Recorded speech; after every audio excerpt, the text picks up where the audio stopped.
Welcome to Crimes in the Dark, the channel where the most chilling crimes come to life in the dark. Before sleep catches up with you, like, subscribe, and tell me where you're listening to this story from. Now, turn off the lights, get comfortable, and let yourself go, because what you are about to hear is real. Case 1. On a remote and forgotten road on the outskirts of New York, the night devoured the silence. A dangerous stretch of asphalt, where few ventured, and where the darkness hid more than it revealed. There, under the intermittent blinking of police sirens, lay the lifeless body of Leo Bannon. His motorcycle was overturned on the asphalt, with a dented frame and scratched paint. At first glance, the scene could be mistaken for an accident, but the details revealed another story. Leo didn't lose control because of a driving error. Someone had forced him to fall. Detective Nathan Holloway knelt beside the corpse, observing every mark on the road with the meticulous attention of a man who had seen too many unsolved crimes. Beside him, officers gathered evidence in silence. They all knew what this meant. This was not a crash. This was an execution. The bullet casings scattered around the scene spoke for themselves. Ballistics confirmed that they came from a pistol used in other Russian mob crimes. Leo Bannon was no stranger to the police. He had been involved in shady dealings, but no one knew exactly what he had done to deserve such a death. Holloway looked at the dead man's hands. They were covered with bruises. It wasn't just a cold-blooded attack. Leo had fought back. He'd fought back. From whom? That was the question. But what disturbed Holloway most were the Russian cigarette butts found on the victim's body. They were not on the ground, scattered by the wind, but attached to his jacket, to his skin, as if they had been placed there intentionally, like a signature. He looked at the wrecked motorcycle. Marks in the metal and traces of paint on the asphalt indicated that it had been hit before it fell. It wasn't just a gunshot. There had been a confrontation. There were no direct witnesses. No one had seen Leo fall. But the scenario spoke louder than any testimony. Leo Bannon was intercepted on the road. He struggled. He was shot. He tried to flee. And he lost control. Holloway stood up and exhaled slowly. There was no doubt who was behind this. What remained to be found out was why Leo Bannon had been marked for death. And most of all, who would be next. Leo Bannon came from a humble family in Poland, where he spent his youth surrounded by violence and crime. Without many opportunities, he became involved with the Russian mafia at an early age, becoming a highly efficient and ruthless hitman. Known for his precision and brutality, his name was feared in the underworld. However, his ambition led him to betray those he once served. He stole a considerable sum of money from the organization and fled to the United States, seeking refuge under a new identity.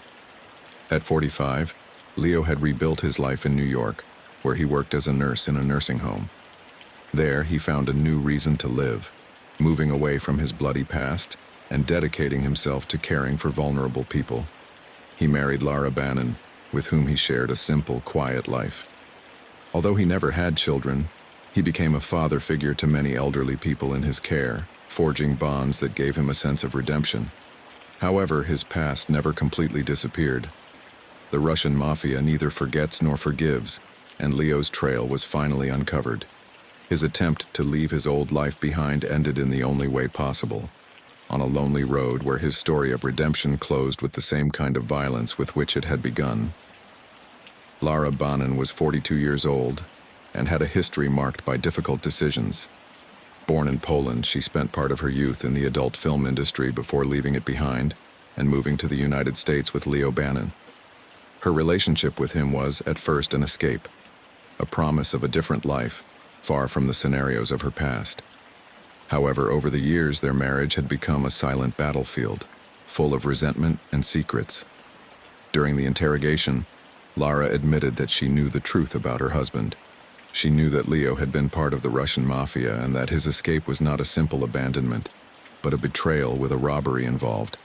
She knew that this past would not stay buried forever, and that the debt he owed to certain people only increased the shadow of danger over them. The fights between the two had intensified in recent months.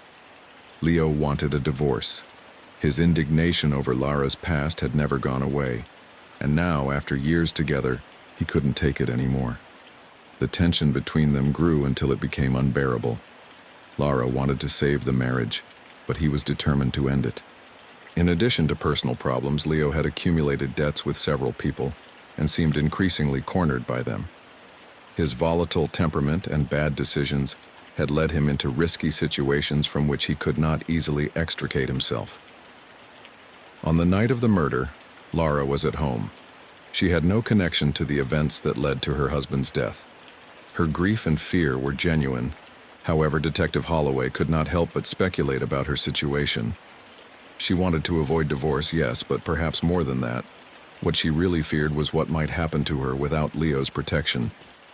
Travis Hardwick was 38 years old and had a reputation that preceded him in the construction world. A contractor by trade, an opportunist by nature, he had worked on multiple projects in New York, many of which ended in legal disputes or lawsuits for mismanagement of funds. He was known for inflating budgets, reusing substandard materials, and above all, disappearing when financial problems became unsustainable. His relationship with Leo Bannon began when Bannon hired him to build a nursing home, a personal project that Leo saw as his chance to redeem himself. At first, all went well, but soon the delays, cost overruns, and excuses began. The money was never enough. Hardwick always had a reason to explain why the funds ran out sooner than expected. When questioned by Detective Nathan Holloway, Hardwick was cooperative, albeit with a tone of indifference. He admitted that he had a dispute with Leo, but downplayed it, asserting that it was just business.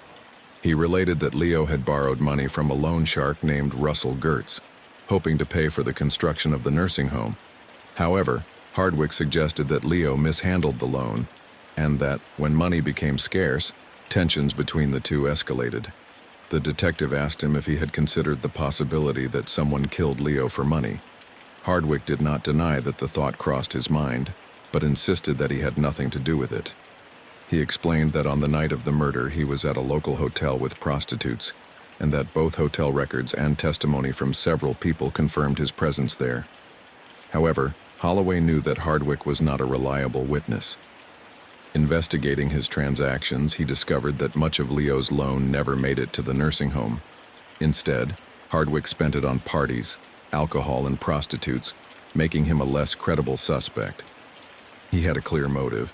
If Leo discovered the embezzlement, he could have reported him or cut off all business dealings, leaving him unable to continue getting money from the project. Despite the strength of his alibi, his opportunistic nature, his mismanagement of money, and his connection to Leo's loan kept him on the suspect list. Holloway took note of his nonchalant attitude, the cynicism with which he spoke about Leo, and how he tried to deflect the conversation whenever the lost funds were mentioned. Hardwick did not seem to regret Leo's death, which only added to his doubts about his true involvement. Was he simply a corrupt man who profited from the tragedy, or had he played a darker role in Leo Bannon's death? Holloway did not yet have the answer, but Hardwick was not out of the question. Russell Gertz was a 50-year-old man whose harmless appearance and facade as the owner of a nail salon hid a life dedicated to organized crime. Although he was never caught for the 2001 bank robbery, authorities considered him a key suspect in that case. Since then, Russell had honed his ability to operate in the shadows, using legitimate businesses as a cover for his illegal activities. His nail salon, located in a discreet neighborhood of Ashwood, was known among locals as a place where women could relax, but to those in the criminal world, it was a meeting place for illicit transactions. Russell was notorious for lending money at exorbitant interest rates, trapping his clients in endless cycles of debt. However, he was not just a common loan shark. He also had connections with the Russian mafia, who occasionally used his services to recover money or send messages to those who owed them favors. His reputation as a dangerous man was well established, and no one in Ashwood dared cross him. During cross-examination, Russell admitted to recent contact with Leo Bannon. According to him, Leo had applied for a $25,000 loan to finance the nursing home project, but things got complicated when Leo began to delay payments. Russell denied ordering Leo's death but confirmed that he had sent Grigory Andreev, a Russian mobster associated with his network, to track him down and pressure him for the money. According to Russell, his intention was simply to intimidate Leo, not to kill him. However, Detective Nathan Holloway noticed contradictions in his testimony. Russell avoided speaking directly about his relationship with the Russian mafia and appeared nervous when Leo's criminal past was mentioned. Moreover, his connection to Grigory Andreev raised additional suspicions, as the latter had a history of extreme violence and was linked to multiple Russian mob-related executions. Detective Holloway considered two possible motives for Russell's involvement in Leo's death. If Leo was unable to repay the loan, Russell might have decided to eliminate him to avoid bringing his reputation as a loan shark into question. In his line of work, intimidation and violence were common tools, and a clear message to other debtors might justify such an extreme act. And whether Russell could have been hired by the Russian mob to recover the money Leo stole years earlier. Given that Leo had fled to the United States after betraying the organization, his death could have been a way to close that chapter for good. Russell claimed to be in his nail salon at the time of Leo's death. Several clients confirmed his presence there, although Detective Holloway knew this meant nothing. Russell was an expert at creating solid alibis and always had witnesses ready to back him up. Moreover, his experience in organized crime suggested that he didn't need to get his hands dirty personally. He could have ordered the murder from a distance using someone like Grigory Andreev to execute the job.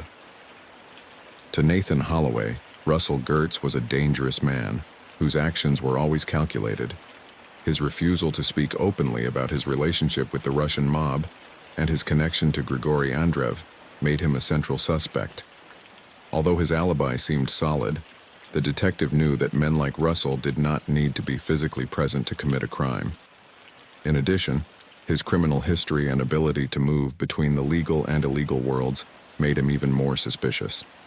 Holloway did not rule out the possibility that Russell had used Leo's death as a warning to other debtors, especially if he felt Leo posed a threat to his reputation or his connections to the Russian mafia. This case was not just a murder, it was an intricate web of interests and power that Russell Gertz masterfully managed from the shadows. Grigory Andreev had a well-documented history in police files, a hitman for the Russian mob, with multiple links to executions in New York and other states. A violent, efficient, unscrupulous man, but also unstable. His medical records revealed that he was under psychiatric treatment. He was not only a killer but an unpredictable man, someone who could lose control at any moment. When Russell Gertz needed to collect debt Leo Bannon, Andreev was sent. Not to negotiate, not to warn, to eliminate him. The investigation took a turn when Andreev's body was found before police could question him. Dead. Strangled with a wire. There were no signs of a struggle, but the marks on his neck were clear. It was a quick, silent execution. But the most important thing was not how he died, but who killed him.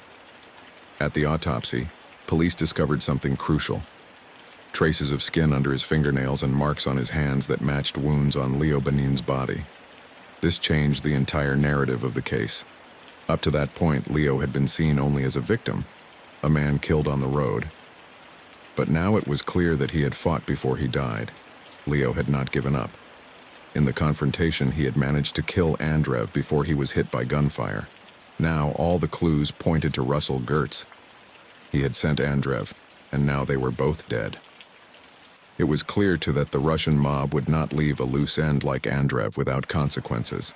If he was dead, Detective Nathan Holloway, someone had decided that his mission had failed and he was no longer useful. Leo Bannon had fought for his life, and although he managed to finish off one of his hunters, he could not escape his fate. Russell Gertz was no longer as confident as before. On his second interrogation, he was visibly altered. His posture, previously relaxed and arrogant, had changed. He was leaning forward, breathing heavily, his hands trembling slightly. He knew he was in trouble. This time, he did not deny sending Grigory Andreev. He admitted that he sent him after Leo Bannin, but insisted that his only intention was to collect the debt not to kill him. "I did not order his death," he repeated insistently, trying to detach himself from the image of a man who had signed a death warrant, but something didn't add up. Investigators presented him with a timeline that put him on the spot. Leo Bonin died after Grigory Andreev was killed. That meant there was another killer in play. Someone else was involved. Gertz was silent for a moment, swallowing saliva. The fear in his eyes was evident. He knew something else, but hesitated to say it. Finally, he blurted out a new name: Marko Zhukov. The tension in the room increased. Marko Zhukov. A name that wasn't in the initial investigation. Someone else from the Russian mafia. Someone who, according to Gertz, might have intervened after Andreev failed in his mission. Now, the case was taking a new turn. Leo Bonin had not only been a target, he had been hunted by more than one man. And Marko Zhukov could be the key to understanding who had really fired the final bullet. Marko Zhukov, 36, had been found in a New York hospital with a deep stab wound in his leg. A killer known for his brutality, he now lay in a bed, defeated. It was a name that had not come up until Russell Gertz mentioned it, making it a key piece in understanding what really happened the night Leo Bonin died. During the interrogation, Zhukov showed no fear or regret. His gaze was hard, his attitude defiant, but he recognized that he had lost. He too had been sent to kill Leo. Leo was a tough guy. Those were his words, an acknowledgement that his target was no ordinary man. If someone managed to kill him, he had to be tougher than he was, and that made him uneasy. Zhukov admitted that Grigory Andreev also had the mission to eliminate Leo. Two assassins sent for the same task. It was not a simple execution, it was an assured sentence. But something went wrong. Leo not only fought back, but finished Andreev off before he was killed. When the detectives pressed him as to who had given the order, Zhukov smiled slightly before dropping the bombshell. The person who hired him was the least expected. The atmosphere in the room grew tense. Zhukov's words opened up a new possibility that no one had considered. He was stabbed in the leg during a failed attempt to assassinate Leo. That wound knocked him out, which meant he couldn't have been the one who killed Leo. His alibi was solid. But if he and Andreev failed, then there was someone else involved. Someone else finished the job, and according to Zhukov, that someone was not who everyone expected. In front of Detective Nathan Holloway, sitting in a cold and austere interrogation room, Lara Bonin finally broke her facade of innocence. With a mixture of calculated coldness and a hint of desperation, she admitted to being the mastermind behind the events that led to Leo Bonin's death. What initially appeared to be a crime orchestrated by the Russian mafia was actually the result of a meticulously designed plan by someone much closer to the victim, his own wife. Lara had discovered that Leo wanted a divorce, a decision driven by his indignation at her past as a porn actress in Poland. For Leo, this chapter in Lara's life represented an insurmountable barrier between them, something that made him question not only their marriage, but also his own personal redemption. For Lara, however, this rejection was devastating. She felt that Leo was abandoning everything they had built together, leaving her vulnerable both emotionally and financially.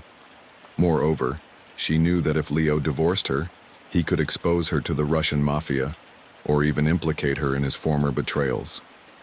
Resentment grew inside her until it became unrelenting hatred.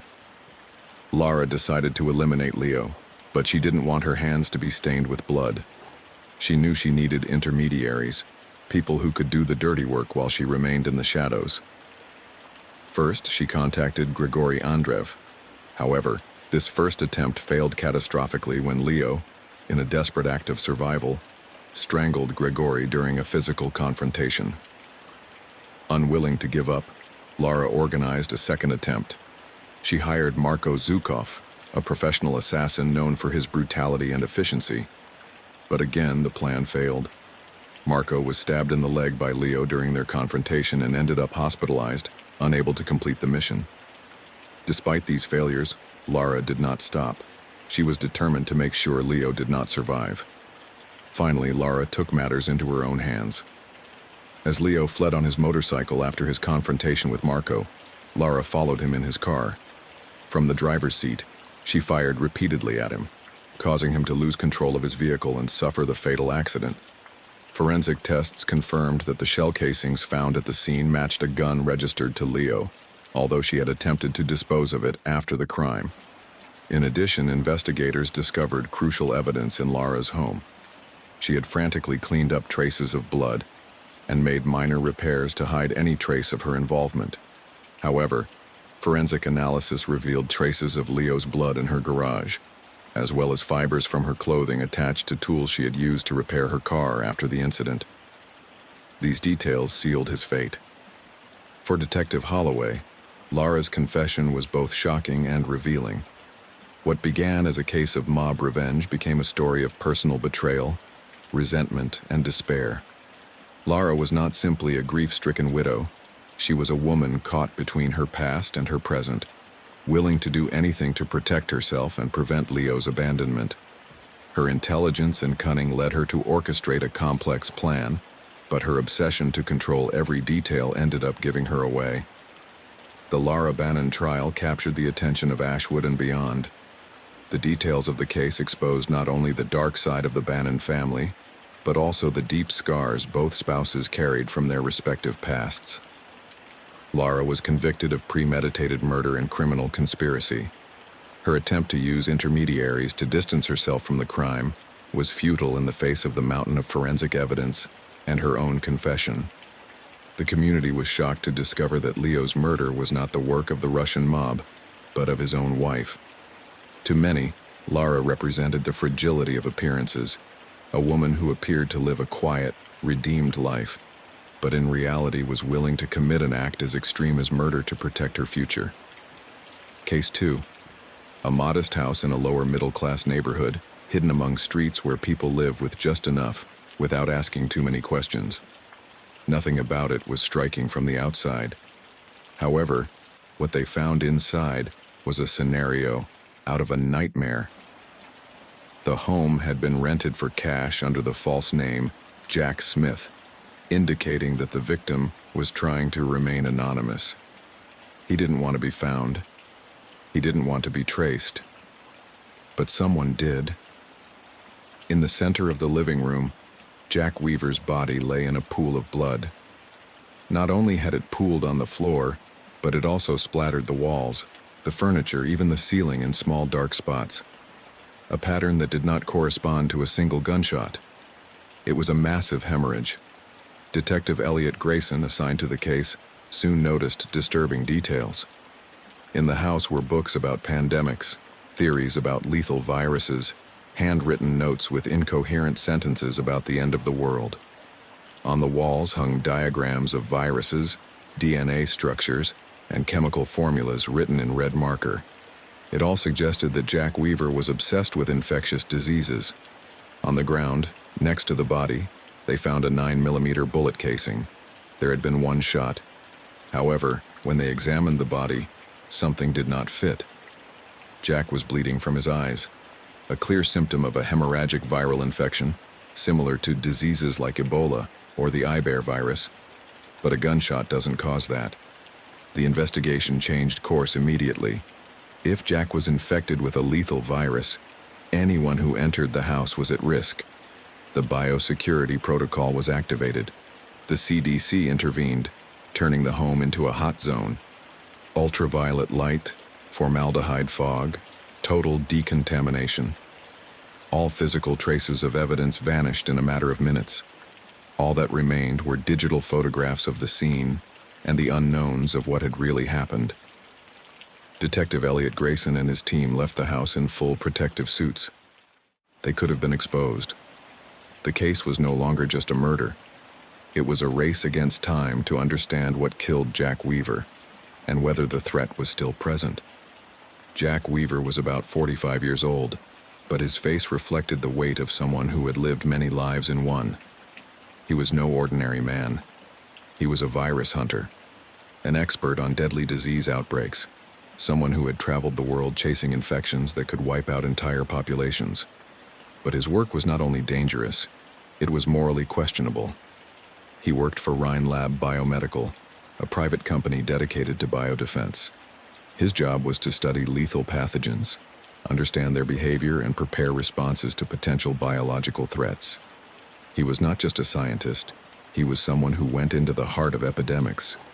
One of the events that marked his career happened in 2006 in a small town in Bolivia. An outbreak of the Iber virus, an Ebola-like filovirus, broke out in the region. Jack Weaver was sent to investigate and contain the spread. But Jack lied. Instead of warning the inhabitants about the danger of the virus, he told them it was a simple flu. He did not want to alarm the community. He did not want interference in his research. The result was devastating. 17 of the 20 people infected died. That incident broke something inside him. His mental stability deteriorated rapidly. Rhinelab fired him when it became clear that Jack was not the same man as before. He was no longer a brilliant scientist. He was someone tormented by his own decisions. In his last days, his paranoia was evident. He kept talking about the Iber virus. He saw it everywhere. He believed it was still present. Before his death, he sent emails to Dr. Heather Lanning, his former colleague at Rhinelab. In them, he hinted that he wanted to talk about what happened in Bolivia, but Jack never got the chance to tell his side of the story. Someone made sure he kept quiet. Forever. Dr. Heather Lanning was a leading biodefense specialist and lethal virus expert, known for her work on critical research related to global outbreaks. As a close colleague of Jack Weaver during her time at Rhinelab, she shared with him responsibility for handling extremely dangerous pathogens, including the Iber virus. The two worked together on the disastrous outbreak in Bolivia in 2006, where they made decisions that led to the spread of the virus and the deaths of dozens of people.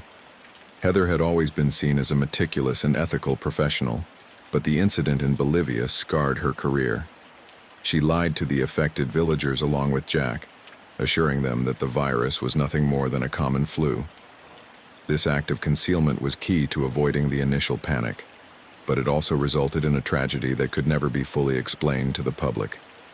During the interrogation, Dr. Lanning admitted crucial information that directly connected to Jack Weaver's death. She confessed that Jack had stolen a vial of the Iber virus from the Rhinelab laboratory. According to her, this theft occurred during a brief period of time when she was out of Jack's sight in the lab. Barely 2 minutes, but enough for him to take the vial without anyone noticing. Heather explained that she tried to cover up the theft because she feared her own involvement would come to light. She knew that if it was discovered that Jack had stolen the virus under her supervision, both her career and Rhinelab's reputation would be in jeopardy. Furthermore, he admitted to visiting Jack's home after learning of the theft. However, when he arrived, he found that he was already infected. In his words, Jack was showing advanced symptoms of hemorrhagic disease caused by the Iber virus. At that point, Heather made a cold, calculated decision. She decided not to intervene.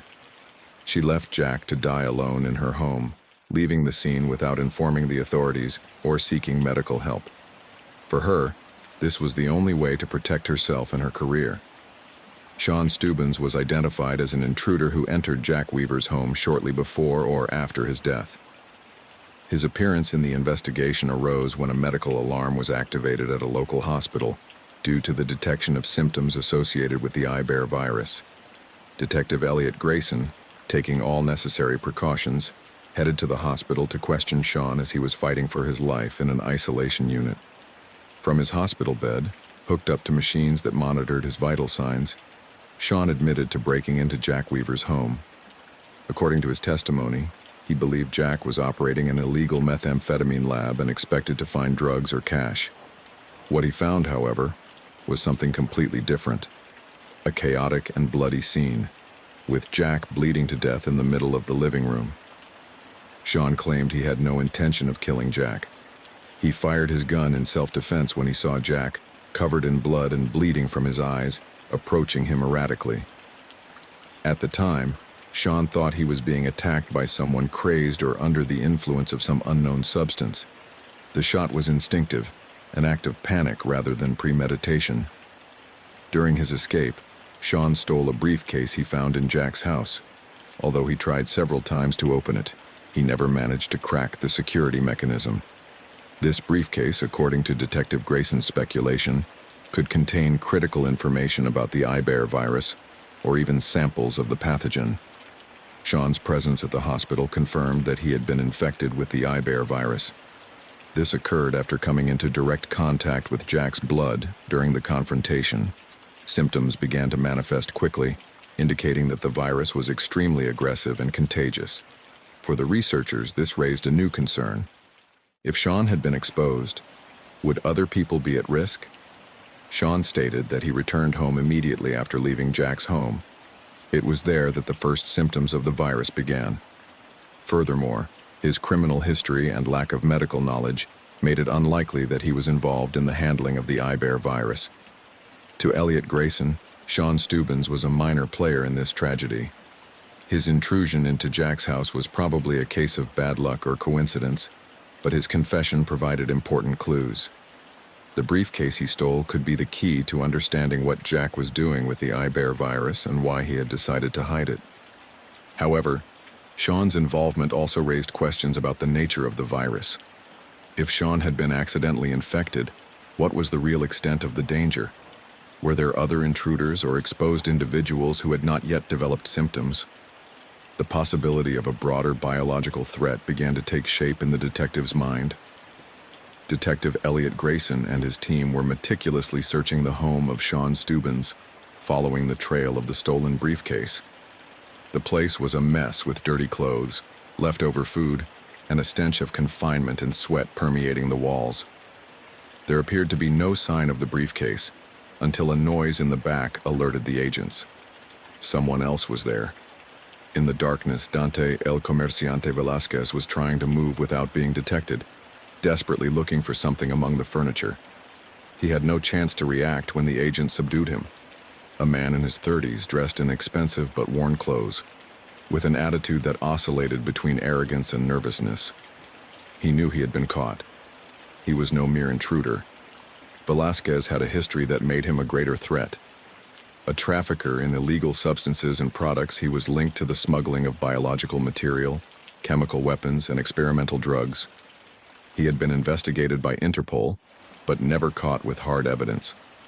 He operated in the shadows, facilitating the sale of pathogens and experimental drugs to the highest bidder. His connection to the case became immediately apparent. During interrogation, Velasquez admitted that he was after the iBear virus. He knew that Jack Weaver had stolen a sample from Rhinelab Biomedical's lab and wanted to seize it to sell on the black market. I hadn't intended to kill him, just to get the virus back before Jack did something stupid. But something didn't fit. Stubbins's house had not been ransacked at random. Velasquez was looking for the stolen briefcase, and when finally the agents found it, the true magnitude of the case was exposed. Inside the case, the iBear virus sample was still inside. That meant that Jack Weaver was not infected by his own theft. Someone else had exposed it to another sample. The finding changed the course of the investigation. If Jack died from infection with another sample, it meant that a second vial had been released at some point. Detective Grayson could not ignore the urgency of the new discovery. Before Detective Elliot Grayson could question again Dr. Heather Lanning, a new obstacle appeared in his path. Rudy Adela, an attorney for Rhinelab Biomedical, approximately 35 years old, presented himself with a firm attitude, making it clear that his priority was to protect his client and, by extension, the company's reputation. With his briefcase in one hand and a calculating look on his face, he tried to slow down the progress of the investigation. He would not allow the detective to talk to Dr. Lanning without proper legal oversight. Everything had to go through the proper channels. But Grayson wasn't about to waste time with technicalities. He explained that the situation had escalated to a critical level. Not one, but 2 samples of the iBear virus had been removed from the laboratory. One of them infected Jack Weaver. The other, found in the briefcase stolen by Sean Stubbins, was in the custody of the authorities. Dr. Lanning was responsible for the storage and control of these samples. They needed to talk to her. Adela tightened Dai's face. The information took him by surprise.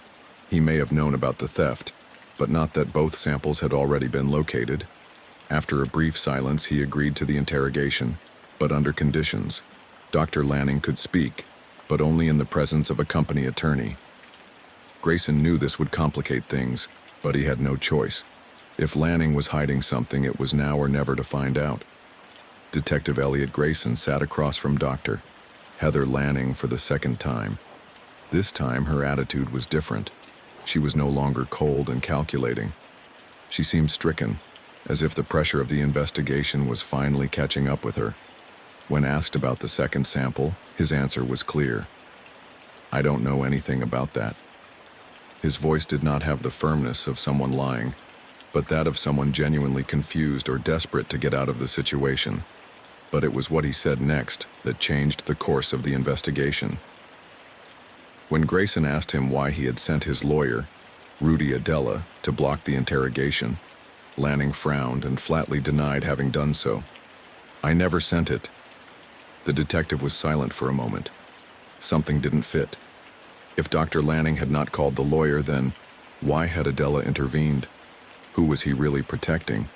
Grayson no longer saw Rudy Adela as just a legal obstacle. Now he was a new suspect. Detective Elliot Grayson now had a new target. Period.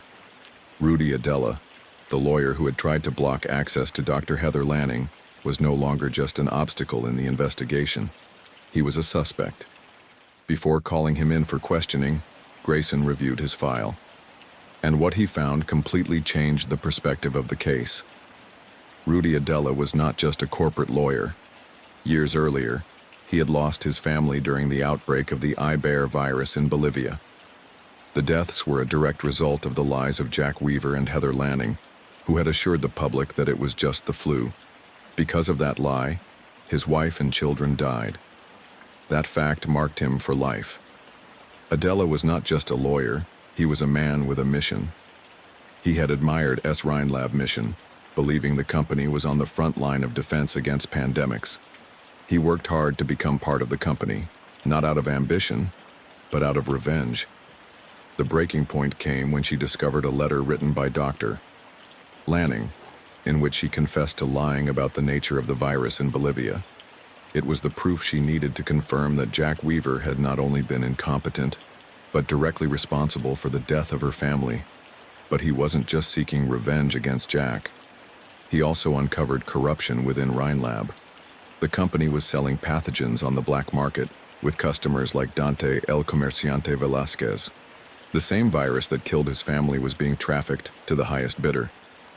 During cross-examination, when Grayson presented the evidence to her, Adela made no attempt to deny it. He confessed everything. Detective Elliot Grayson observed Rudy Adela in the interrogation room. There was no longer arrogance in his posture, nor the assurance of a seasoned attorney. There remained only a man who had spent years planning the moment when he would make those who destroyed his life pay. Adela did not resist. She admitted everything. He said he not only wanted to get revenge on Jack Weaver for the death of his family in Bolivia, but also to expose Rhinelab's corrupt practices. His plan had been meticulous. He needed no weapon, no physical violence, just a small vial with a lethal content. Forensic microbiological analysis gave it away. Tests confirmed that Adela had been the person who stole the Iber virus sample from the lab. For weeks, she waited for the right moment. He knew Jack was paranoid, that no one would trust his testimony if he ended up infected. When he entered his house, there was no struggle, no screaming. Jack suspected nothing. A simple injection, a silent weapon, death in its most invisible form. The Iber virus, with an 80% mortality rate, did the rest. Massive hemorrhages, organ failure, a painful and irreversible death. The same death his family suffered in Bolivia. But Adela didn't just want to eliminate Jack. She wanted Dr. Heather Lanning to look guilty. He had stolen the letter written by Lanning where she confessed that she lied about the virus in Bolivia. The perfect evidence to incriminate her. If the police found the letter and Jack's history with it, everything would point to her guilt. But he didn't count on one detail. The second virus sample was still in the stolen briefcase. That mistake revealed his plan before he could fully execute it. Rudy Adela showed no remorse. For him, it was not a crime. It was justice. The case Rudy Adela was closely watched by the public. The combination of premeditated murder, bioterrorism, and corporate cover-up made it one of the most shocking trials of the year. The use of a lethal pathogen as a murder weapon and its connection to Rhinelab Biomedical raised questions about ethics in the biodefense industry and the dangers of illegal virus trafficking. Murder, in the first degree, by injection of the Iber virus to Jack Weaver. Theft of restricted biological material for stealing the vial from the Rhinelab laboratory. Public safety hazard by exposing multiple people to a highly lethal pathogen. Tampering with evidence and obstruction of justice for attempting to incriminate Dr. Heather Lanning. The trial lasted 6 weeks with microbiological forensic evidence, emails, and lab records confirming that Adela had planned the crime for months. Her defense attempted to claim post-traumatic stress disorder due to the death of her family in Bolivia, but the prosecution argued that her act was not impulsive, but calculated and meticulously executed. The verdict was clear: guilty on all counts. The sentence was exemplary. Given the use of a lethal biological agent as a murder weapon, the judge found that Rudy Adela represented an extreme danger to society. Life imprisonment without possibility of parole, maximum security federal prison in special confinement due to the use of bioterrorism. Dr. Heather Lanning, although not convicted of the crime, lost her medical license and was fired from Rhinelab Biomedical after her was revealed. Cover-up of the outbreak in Bolivia. Rhinelab also faced repercussions. The leak of the Iber virus and its connection to illegal pathogen trafficking prompted a federal investigation, resulting in millions of dollars in fines and the closure of some of its facilities. Detective Elliot Grayson, after weeks of grueling work, closed the case with the certainty that justice had been served. Jack Weaver paid with his life for the mistakes of his past. Rudy Adela will spend the rest of his days behind bars. But the question that hung in the air was even more troubling. How many others in the world of biological research could be using science as a weapon without anyone knowing about it? Case 3. The chemistry classroom at West Las Vegas High School had been reduced to a disaster zone. The floor was covered with shards of glass, scorched papers, and charred debris. The heat from the fire had melted some of the furniture and blackened the walls, leaving a chemical smell still present in the air. At the center of the disaster lay the body of Chet Messner, the school's chemistry teacher. His skin was charred, his clothes reduced to ashes, and his face unrecognizable. What at first appeared to be a laboratory accident was soon revealed to be something more sinister. Detective Raymond Ray Calloway walked around the scene cautiously, observing every detail. The point of origin of the fire was clearly identified: an overturned Bunsen burner on the ground, right next to where the body had been found. The fire did not spread naturally. A few meters away, an empty container caught their attention. Laboratory tests confirmed that it contained traces of potassium chlorate, a compound that, when combined with certain flammable elements, can cause violent explosions. Then, there was a more disturbing clue. On the teacher's shelf, among books and lab equipment, the detective noticed a bag of gummy bears. At first glance, it was an irrelevant detail, but when he looked at the board, it all made sense. The topic of Chet Messner's class that day was sugar as an energy source, a classic experiment in which gummy bears are combined with potassium chlorate to show violent combustion. But on this occasion, the explosion was not part of the experiment. It was the murder. What definitively ruled out the idea of an accident was Chet's cell phone. In the inbox was a text message received earlier that morning: "Do the right thing or suffer the consequences." This message changed everything. Someone wanted something from Chet Messner, and when they didn't get it, they made sure he paid the price with his life. This had not been a laboratory accident. It had been a carefully planned murder. The question now was, who wanted the chemistry teacher dead, and why? Detective Ray Calloway delved into the life of Chet Messner, seeking to understand who might have wanted him dead. On the surface, Messner was a respected and beloved chemistry teacher at West Las Vegas High School. Dedicated to teaching, His classroom was known for flashy experiments and a passionate teaching style that inspired students. But behind that facade of an exemplary educator, he hid a dangerous secret. Messages and emails recovered from his cell phone revealed that he was involved in illegal activities within the school. Messner didn't just teach chemistry, he also used it for his own profit. The investigation found that he supplied steroids to several students, particularly athletes on the soccer team. One of the names that came up most frequently in their conversations was that of Rob Turkla, the team's star quarterback. Messages exchanged between them suggested undercover transactions and discussions about safe doses. This changed the perception of Messner. Someone might have wanted to silence him before his activities were exposed. Messner's past became even more enigmatic. The investigation revealed that he practiced Wiccan witchcraft and was part of a secret coven.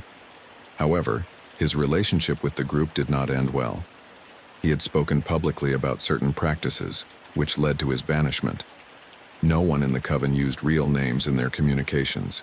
They all hid behind code names. Detective Calloway could not ignore this detail. He might have made enemies in that circle, people who did not want him to reveal their secrets. Despite the brutal explosion in the chemistry classroom, the forensic report revealed something unexpected. Chet Messner was not killed by fire. He died of poisoning. Traces of cyanide in his system were found, indicating that he was already dead when the explosion occurred. The fire was not the murder weapon, it was the cover. Now Detective Calloway had more questions than answers. Who poisoned him? Was it someone on the soccer team who wanted to hide their relationship with steroids? Or was it someone from the coven seeking revenge for his betrayal? And who set off the explosion to cover up the murder? The case was no longer a simple accident. It was a premeditated murder. Detective Ray Calloway did not expect to find another dead body. His intention was to question Rob Turkla, the quarterback of the school's soccer team, to shed light on his relationship with Chet Messner and the supply of illegal steroids. However, when he arrived at the school, what he found was another violent death scene. Rob's body was found floating in the high school pool, with foam coming from his mouth, a clear sign of drowning. But it was no accident. The forensic report revealed a severe blow to the back of the skull. Rob did not fall into the water on his own. Someone hit him and knocked him unconscious before throwing him in. On the edge of the pool, investigators found a training weight covered in Rob's blood and hair. It was the weapon used to incapacitate him. Most disturbing evidence. After his death, someone drew blood from the median ulnar vein of his arm. The medical examiner confirmed that the blood was drawn after Rob died. This could only mean one thing. The killer had a purpose beyond killing him. Detective Calloway ordered a search of Rob's locker, looking for any clues about his death and his connection to Chet Messner. Medical kit. It contained steroid needles. Tests confirmed that Rob was using the same substance that Chet Messner was distributing at the school. A used condom with traces of DNA was found in her car. Tests revealed that it belonged to Dawn Meadows, another student at the school. This meant that Rob had a secret relationship. Was there someone who did not want this to be known? Phone records confirmed that Rob and Chet Messner spoke regularly on Fridays. The steroids found in Rob's locker were the same ones supplied by Chet. Rob died shortly after Chet's death, indicating that the two cases were connected. Detective Calloway had more questions than answers. Did Rob know too much about Chet's death? Was he killed to hide the truth? Who drew your blood and why? What seemed like a simple murder on steroids was now morphing into something much bigger. 2 deaths, a school full of secrets, and a murderer still at large. Detective Ray Calloway arrived at the school with more questions than answers. With Chet Messner and Rob Turkla dead, he needed a new direction for the investigation. Mason Brewer, a student at the school, was the next person I needed to talk to. Mason was not just any student. He had been a student of Chet Messner, but had been absent for long periods due to a serious illness. Langerhans cell histiocytosis, a rare form of cancer. When Calloway checked the school records, he discovered something that made him even more suspicious. Mason was upset with Chet. He had missed many classes due to his illness and wanted Messner to raise his grade from a B+ to an A, but the professor refused. On the morning of the incident, Chet Messner received a threatening text message: "Do the right thing or suffer the consequences." Phone records showed that the message had been sent from Mason's number. When Calloway confronted him, Mason immediately defended himself. He said he was just quoting a movie.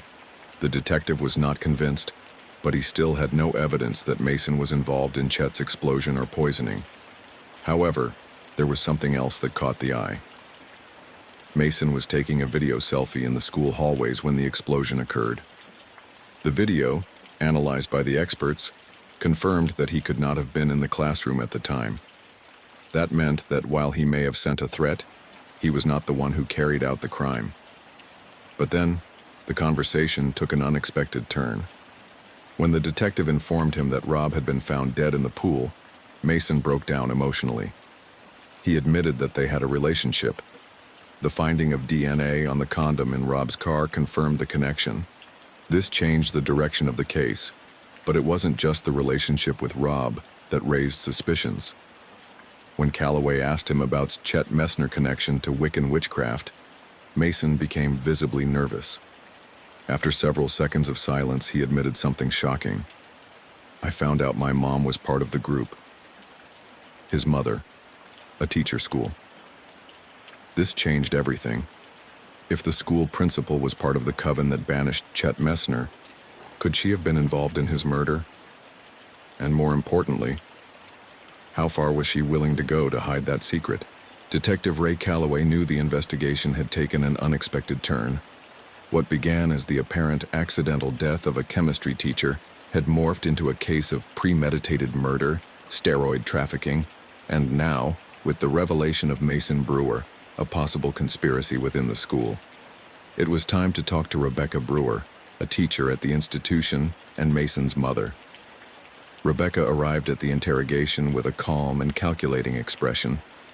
She didn't look nervous or surprised, but rather resigned. Calloway had seen that attitude before. It was not that of someone innocent, but of someone who knew that sooner or later the questions would come. He knew she had been at the school on the day of Chet Messner's murder, but there was no conclusive evidence that she was in the classroom at the time of the explosion. She didn't have a solid alibi, but there was no direct evidence to implicate her either. During the conversation, Rebecca finally admitted what Mason had hinted at earlier. She was an active member of the coven to which Chet Messner belonged. Her revelation was not as shocking as what she said next. In a neutral, almost nonchalant tone, she confessed that the school principal was also part of the group. That changed everything. The person with the most power in the institution not only had knowledge of the coven's practices, but had possibly influenced what was taught and what was hidden. Calloway watched Rebecca's face as she spoke. There was no panic or guilt in her voice, just a cool acceptance of the facts. The mention of the director as part of the coven could be a strategy to divert attention to herself. Perhaps Rebecca had begun to feel the pressure and needed someone else on whom to pin suspicion. But one thing was certain. The web of secrets within the school was bigger than she thought. The detective did not rule out that Rebecca may have had a personal motive for eliminating Chet Messner. Her son, Mason, had been seriously ill, and any mother would go to great lengths to protect her son, even if it meant eliminating someone who had harmed him. However, there was still no direct connection between her and the professor's death. The investigation was no longer just about 2 murders at the school. What Calloway was unraveling was much bigger. The coven was not just a group of practitioners of alternative beliefs, but an organization with people in positions of power. And if the headmistress was involved, then the bigger question was how much control she had over what had happened at the school, and whether she was willing to do whatever it took to keep it secret. Detective Ray Calloway knew the investigation had taken an unexpected turn. What began as the apparent accidental death of a chemistry teacher had morphed into a case of premeditated murder, steroid trafficking, and now, with the revelation of Mason Brewer, a possible conspiracy within the school. It was time to talk to Rebecca Brewer, a teacher at the institution and Mason's mother. Rebecca arrived at the interrogation with a calm and calculating expression. She didn't look nervous or surprised, but rather resigned. Calloway had seen that attitude before. It was not that of someone innocent, but of someone who knew that sooner or later the questions would come. He knew she had been at the school on the day of Chet Messner's murder, but there was no conclusive evidence that she was in the classroom at the time of the explosion. She didn't have a solid alibi, but there was no direct evidence to implicate her either. During the conversation, Rebecca finally admitted what Mason had hinted at earlier. She was an active member of the coven to which Chet Messner belonged. Her revelation was not as shocking as what she said next. In a neutral, almost nonchalant tone, she confessed that the school principal was also part of the group. That changed everything. The person with the most power in the institution not only had knowledge of the coven's practices, but had possibly influenced what was taught and what was hidden. But Rebecca wasn't done there. Just when Calloway thought he had heard the worst, she released one last revelation that changed the course of the investigation.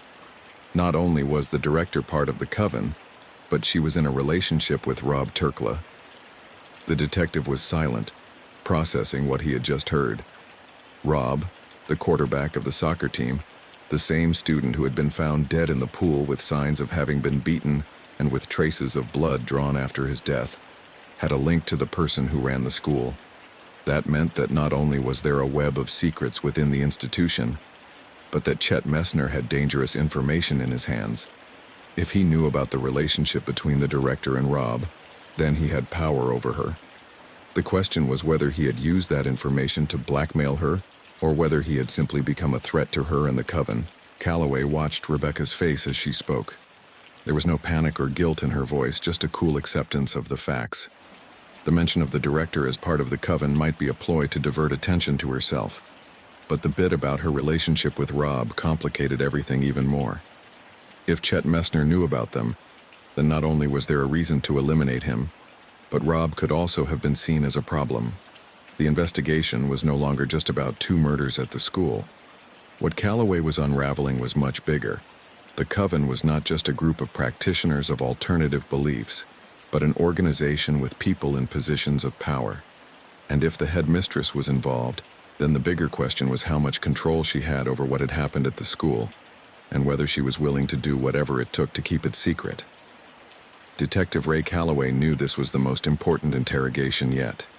Don Meadows, principal of the school, was not only an academic authority, but a key player in the web of secrets surrounding the deaths of Chet Messner and Rob Turkla.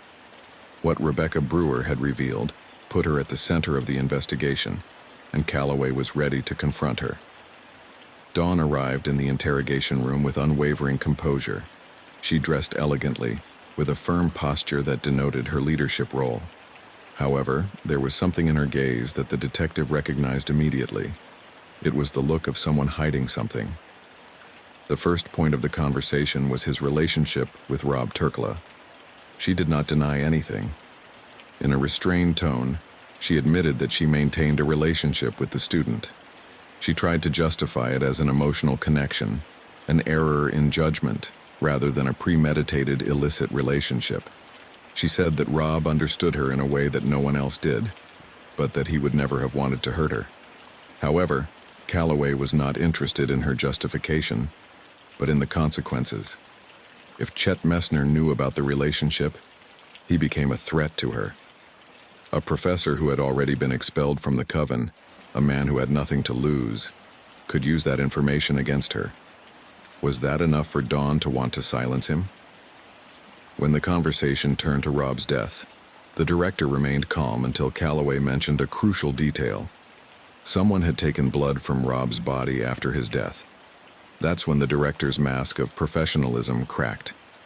She was visibly upset, breathing faster and avoiding eye contact for the first time in the conversation. Calloway pressed, asking her who might have wanted Rob's blood and for what purpose. It was then that he said something unexpected. If someone took his blood, it was most likely for a ritual.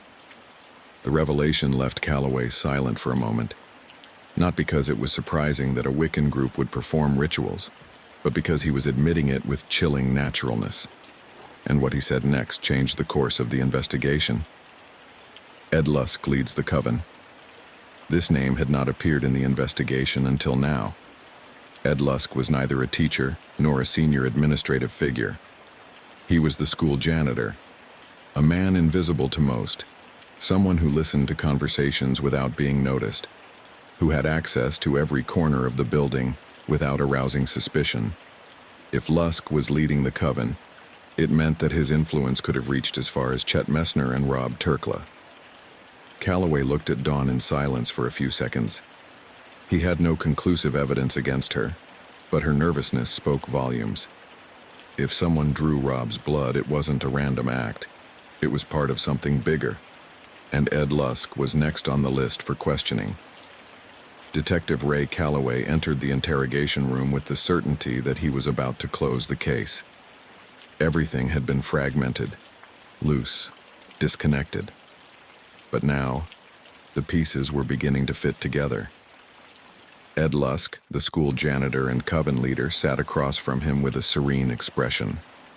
Unlike the others being questioned, he did not appear nervous or upset. His attitude was that of a man who had already accepted the world as it was, without fear of what was to come. He did not deny his role within the coven. He was its leader and the one in charge of the rituals. Not only that, his duty was to protect the secrets of the group and ensure that no one would jeopardize its existence. When Calloway pressed him on the blood drawn from Rob Turkla's body, Lusk responded matter-of-factly.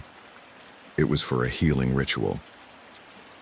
The answer made Calloway's mind click instantly. Suddenly, it all made sense. The blood was not taken on a whim, nor as an offering in a dark ritual. It was taken because someone needed it. Calloway put the pieces in order in his mind. Detective Ray Calloway observed Rebecca Brewer in the interrogation room. This time, her attitude had changed. The control she had shown earlier had crumbled. Her eyes were bloodshot, her body tense. There was no arrogance, no attempts to hide the truth. She was a mother caught in her own crime. Finally, he confessed. He did not try to justify it with excuses. He told the truth in the crudest possible way. He had killed Rob Turkla to obtain his blood for use in a Wiccan ritual intended to save the life of his son Mason. Mason cancer had worsened, and the doctors could do no more. The pain of a desperate mother drove her to an unthinkable decision. She believed in magic. She believed in the power of blood. And when she saw that the medicine didn't work, she clung to the only hope she had left. The confession was not just words. The evidence incriminated her completely. Forensic analysis revealed that Rob's blood was found in a cauldron used in the ritual. Along with it, there was also Mason's blood. The Book of Shadows, discovered in the trunk of Rebecca's car, contained the exact instructions for the Kratos ritual. This ritual required the blood of one young man sacrificed to save the life of another. Rob was the chosen one. Rebecca didn't see it as murder. She saw it as a sacrifice. First, he poisoned Chet Messner. Chet knew too much about the coven. He knew Rebecca had resorted to magic in her desperation to save Mason, and when he threatened to speak out, she became a danger. She poisoned him with cyanide, making sure he died before the explosion. The fire was a cover-up. Then it was on to Rob. He waited for the perfect moment. He hit him on the head with a 7-kilogram weight and then dunked him in the pool. When he was sure he was dead, he drew his blood. He did not do it out of hatred. He did not do it out of revenge. He did it because he believed he could save his son. Rebecca Brewer was arrested and faced first-degree murder charges. Mason Brewer, although he had been the motive behind the crime, had no direct involvement. Justice determined that his mother had acted alone. The coven fell apart. Dawn Meadows and Ed Lusk were investigated, but insufficient evidence was found to implicate them in the murders. Detective Calloway closed the case knowing that what he had unearthed was more than murder. It was a tragedy. Rebecca Brewer was no ordinary killer. She was a mother who crossed the line between desperation and insanity. His son lived, but 2 people died to make that happen. Was it a miracle or just a crime disguised as faith? For Calloway, there was no magic in death, only consequences. Case 4. Dacia Fox's body floated limp in the pool of an empty house, her dark dress billowing underwater as the morning sun illuminated the crime scene. At first glance, it appeared to be an accidental drowning. There were no obvious signs of violence from afar, but initial inspections revealed a different story. There were no cars nearby, no personal belongings visible, as if someone had made sure there was no trace of who had taken her there. The house was empty, with no signs of recent activity. It was as if the place had been deliberately chosen to commit the murder. The forensic report revealed bruises on her fingers and the back of her neck. There was skin under her fingernails, indicating that she had tried to fight off her attacker. This immediately ruled out the idea of an accident. Dacia did not fall into the pool on her own or suffer a sudden fainting spell. Someone held her underwater. The bruise pattern suggested that she had been attacked from behind, pushed down hard enough to prevent her from breathing. But she did not give up easily. She fought. His killer had to exert more pressure than expected, which explained the marks on his hands and neck. The following detail on his body told more about his last night alive. Stamps and nightclub bracelets on their wrists. Dacia had been partying. She probably visited several clubs in the city before ending up in the pool at that house. Alcohol, drugs, and unknown company could have played a role in her death. Who was with her? How did she go from a night out to being held underwater in an abandoned house?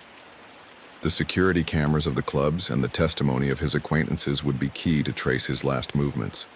Although she had no identification on her, a diamond ring on her finger helped reveal her identity. Jewelry experts analyzed its refraction pattern and confirmed that it was an authentic, extremely expensive piece.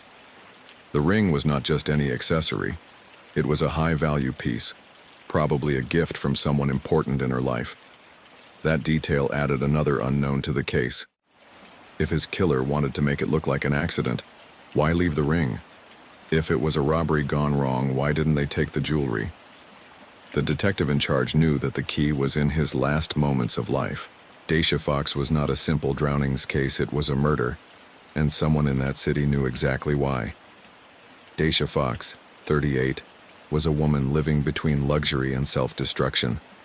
Although she had no formal employment, her life was completely financed by her husband, Martin Fox, a wealthy Utah businessman. Their marriage was not a traditional love story. From the outside, it looked more like a financial transaction than a genuine relationship.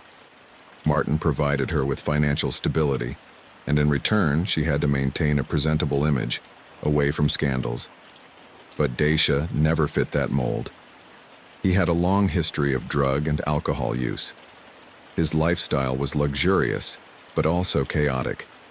He wore expensive clothes, fine jewelry, and frequented the most exclusive nightclubs.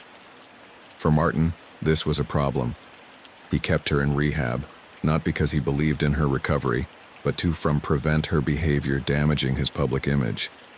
He didn't want his wife to appear in tabloids for an overdose or a bar fight. But according to investigators, Dacia never showed any real commitment to her recovery.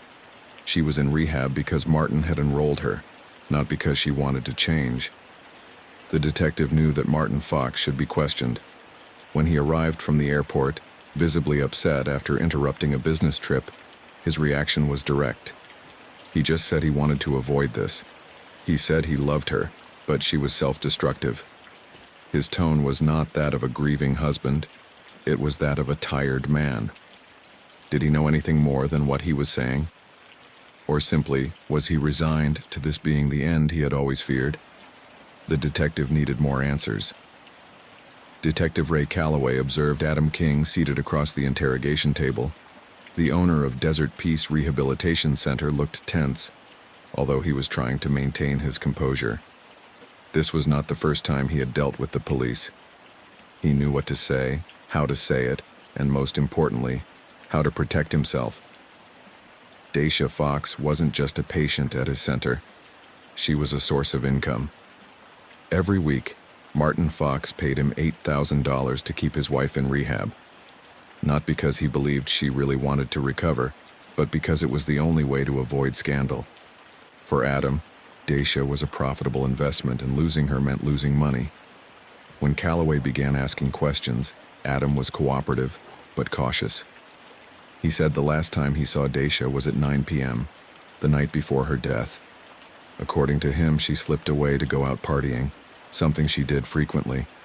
He alleged that he tried to stop her, but she ignored him. The detective didn't believe a word of it. Security cameras at the rehab showed that Dacia got into a cab that night. But what really caught the eye was the second cab. Calloway and his team tracked down the driver of the cab that took Dacia back to the house where she was found dead. And that's where it all came crashing down for Adam. Forensic analysis of the vehicle revealed Adam King's fingerprints on the rear of the vehicle. When the detective confronted him with the evidence, his calm facade crumbled. At first, he denied any involvement in his death, but when cornered, he eventually admitted it. It did not kill her, but it did move her body.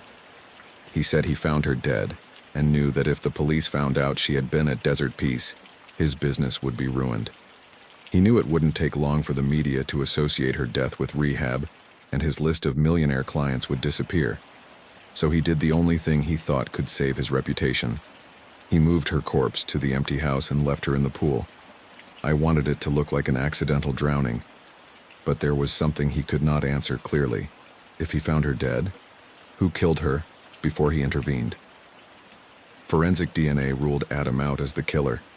She moved her body, but she was not the one who held her underwater. The detective knew someone else was involved, and that person was still free. Detective Ray Calloway looked at across the interrogation table. The former soccer player Zach Alton looked exhausted, with messy hair and bloodshot eyes. He had spent too much time at Desert Peace, but clearly not rehabilitated. His history of drug and alcohol use was extensive, and on more than one occasion he had been singled out as a troublemaker inside the facility. The evidence put him in a difficult position. Zach's DNA had been found under Dacia Fox's fingernails, also on the bath towels used to clean up the crime scene, and that wasn't all. When he was arrested, forensic examiners found fresh scratches on his chest. Calloway confronted him immediately. Zach sighed, avoided the detective's gaze, and finally admitted what was already obvious. He had sex with Dacia the night she died. According to him, it was wild, intense. They were high and drunk, and in the heat of the moment she scratched him. He didn't try to deny it. He said he had been with her, but swore that when he passed out she was still alive. Calloway didn't believe his innocence right away. His DNA was at the crime scene. Her skin was under the victim's fingernails, and she had marks on her body that suggested Dacia fought someone. But Zach insisted on his version. He said that after the night of excess, he lost consciousness. When he woke up, Dacia was gone. At first glance, it seemed like a perfect excuse, but the forensic evidence took an unexpected turn. Toxicology analysis revealed that Zach had such a high level of drugs and alcohol in his system that he was unlikely to have committed the murder. The coroner explained that with the amount of substances in his blood, he would not have been able to stand, much less physically subdue someone like Dacia in a deadly fight. Detective Calloway realized that Zach was telling the truth. He was ruled out as a murderer. But there were still many questions. If Zach didn't kill her, why was his DNA on the towels used to clean up the scene? Did the real killer use him as a scapegoat? Or did someone else arrive after he was knocked unconscious? Calloway knew the case was far from solved, but now it was clear to him that the killer was still at large, and it was close, very close. It was clear that Desert Peace was not just a luxury rehabilitation center. Detective Ray Calloway, beneath its facade of recovery and wellness, it hid a web of indulgence and corruption. And no one knew that better than Twyla. As the center's lead therapist, her job was to supervise the patients, make sure they followed the program, and help them rebuild their lives. But the truth was that some of them never wanted to be helped. When called in for questioning, Twyla made no attempt to hide her contempt for Dacia Fox. "I was the black sheep," he said bluntly. Dacia never wanted to get better. She wasn't at Desert Peace to rehabilitate herself, but to have a place to hide from the real world. According to Twyla, he was not only ruining his own recovery but corrupting others. She was quick to detail how Dacia convinced her fellow rehabbers to break the rules. He gave them drugs, he offered them alcohol, and when that wasn't enough, he seduced them. Zach Alton was not the only one. Dacia saw no limits and no consequences. She took advantage of the other patients, their weaknesses, and their need to escape. She was a virus inside the center, but that didn't mean Twyla wanted to see her dead. When Calloway asked her where she was the night of the assassination, she answered without hesitation. He was at the center, in his office, dealing with another patient. It had no bearing on the crime scene or what happened next. Even so, his testimony was key. Because if what he said was true, Dacia had many enemies, and at least one of them was willing to kill her. Detective Ray Calloway knew something was amiss at the crime scene. From the beginning, death Dacia Fox had looked like an accidental drowning, but forensic evidence revealed a much more sinister truth. Dacia did not die in the pool of the empty house. The true cause of death was asphyxiation, followed by an attempted cover-up using a water pump connected to a tube similar to the equipment in a fish tank. The method was meticulous, cruel, and above all, calculated. Analysis of Dacia's lungs was the key to uncovering the deception. The alveoli were burst due to extreme pressure, something impossible in a simple drowning. This could only mean one thing. Someone pumped water into his lungs after he died. The killer wanted to make it look like a drowning, but he made a mistake. The body does not react the same way to water after death. Calloway knew he was dealing with someone meticulous, someone who thought about every detail. Except the science. The water pump found in the house was the last piece of the puzzle. The detective now had a certainty. Dacia Fox was murdered in the house where she was living temporarily. The killer tried to cover it up, transported her body, and dumped her in the pool, hoping the police would never investigate beyond the obvious. But the deception had been discovered, and now only one question remained. Who killed her? Detective Ray Calloway knew that Len Bryant was not just any patient at Desert Peace. Unlike Zach Alton, who was sinking into his own self-destruction, or Dacia Fox, who was sabotaging her own and others' recovery, Len really wanted to change. He was a retired emergency medical technician, a man fighting to regain custody of his children. Every day at the rehab center was not just about cleaning up his body, but about proving to the court that he was a different man. When Calloway questioned him, Len did not hide his contempt for Dacia. It was a constant temptation, he said bitterly. Dacia not only refused to rehabilitate herself, she dragged others down with her. If she saw someone weak, she would push them even further into her vice. That night it went straight at him. Len described how he found a bottle of bourbon in his room. It wasn't a coincidence. It was a taunt. Dacia knew that alcohol was his weakest point and left him there, tempting him to relapse, sabotaging years of effort. Calloway watched him closely. The rancor in his voice was real. He asked him where he was the night of the murder. Len did not hesitate. He admitted that he confronted Dacia that night. He said she tried to convince him to join her outing, to go out with her and Zach, but he refused. He stayed at Desert Peace. That was his version of events. And for the moment, his alibi protected him. But Calloway could not ignore that the night Dacia was killed, she had provoked Len as never before. If anyone had a personal motive to finish her off, it was him. However, the evidence still did not place him at the scene of the crime. Calloway knew the killer was getting closer, and that at any moment, everything would fall into place. Detective Ray Calloway had all the pieces of the puzzle in front of him. The forensic evidence, the testimony, and the traces of tampering at the crime scene. All that was left was to connect it all. The key was always at Desert Peace, the luxurious rehabilitation center where Dacia Fox was not rehabilitating herself. There, she corrupted others, flouted the rules, and made sure no one got out clean. The night of her death, Dacia was found in the bathtub of the house where she was living temporarily, but she did not die there by accident. Dacia had been out partying with Zach Alton. Zach admitted to having wild sex with her that night, which explained the scratches on her chest. But later, he passed out from excessive drug and alcohol use. When he awoke, she was gone. But forensic analysis revealed that Daisha also did not die in the empty house where her body was found. She was asphyxiated in the house where she was living temporarily.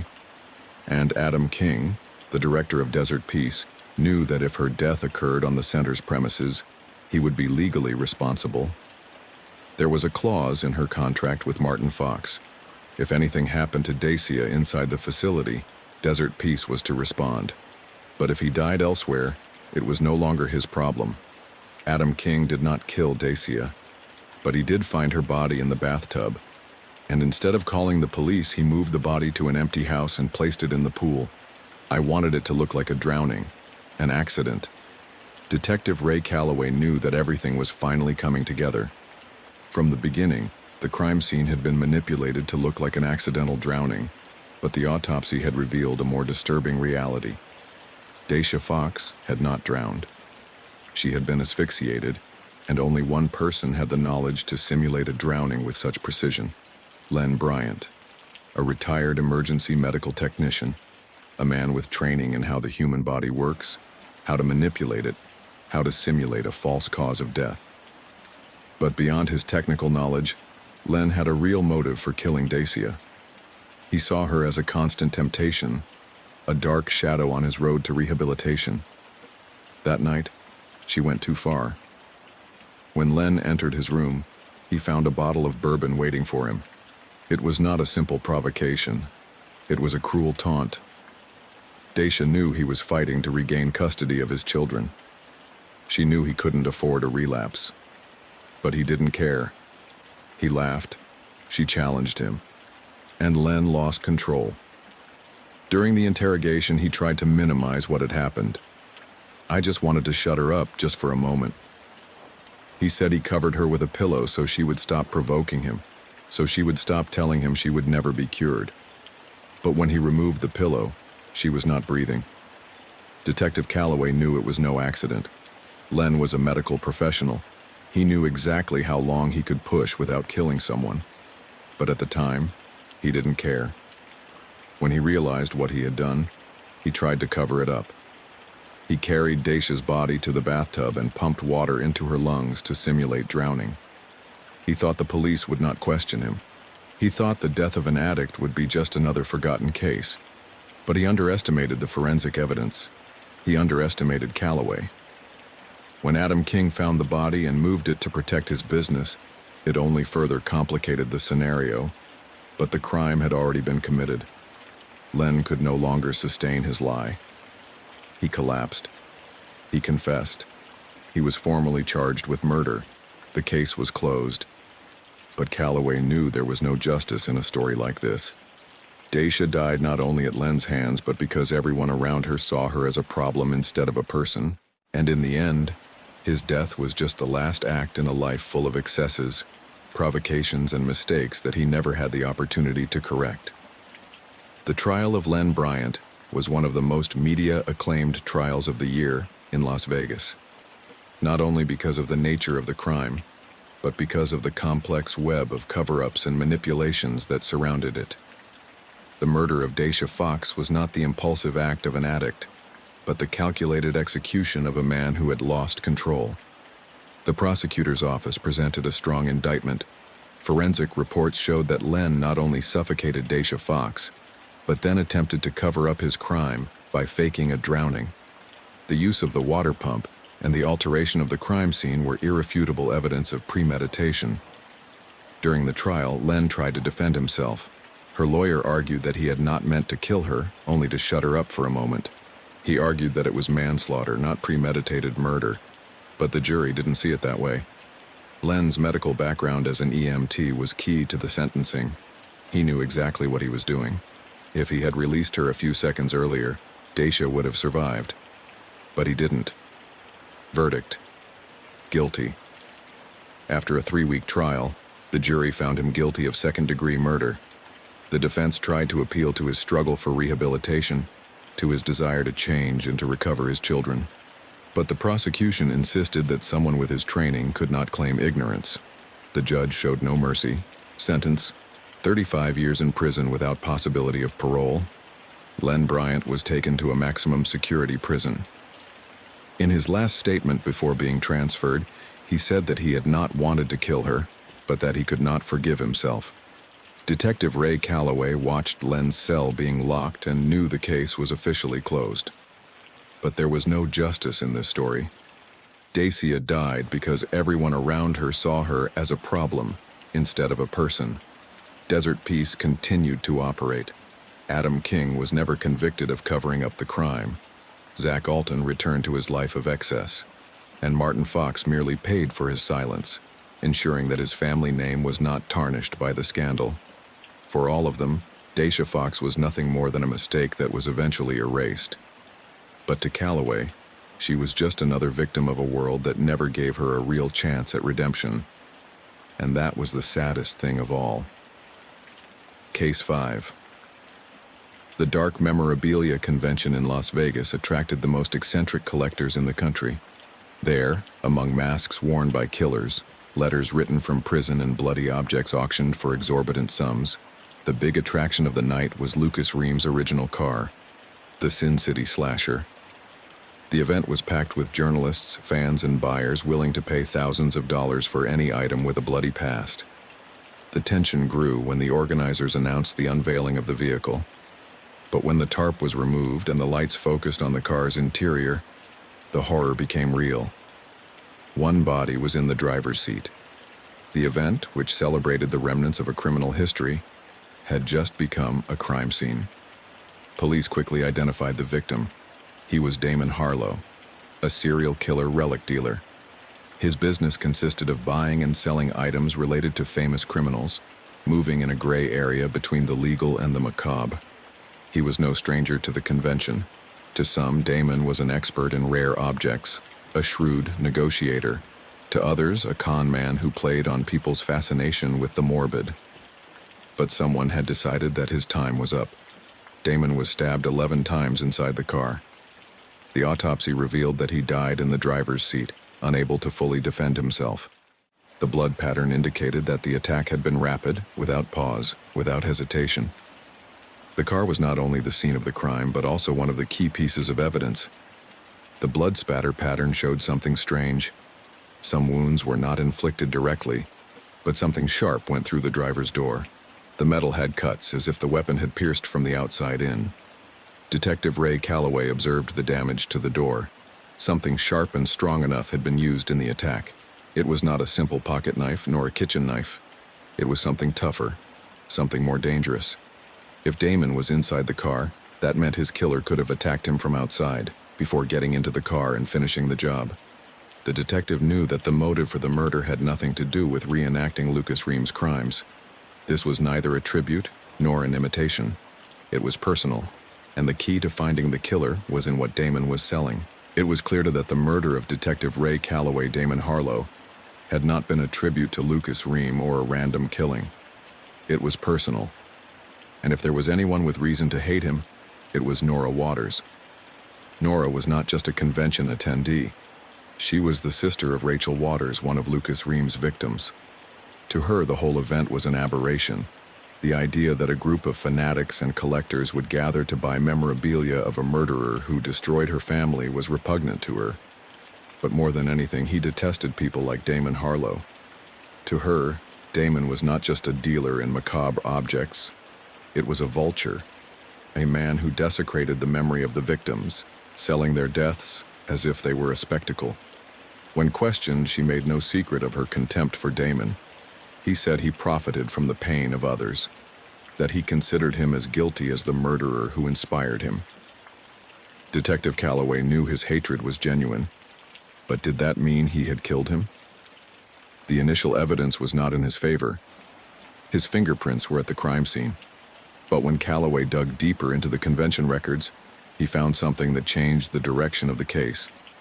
Nora had attended the event earlier in the day, but left before the murder. He said he couldn't stand to see people excited about trophies of murderers, and his alibi was solid. When the murder occurred, Nora was at home, sleeping. Security cameras in her building captured her entering her apartment long before the murder and not leaving until the next morning.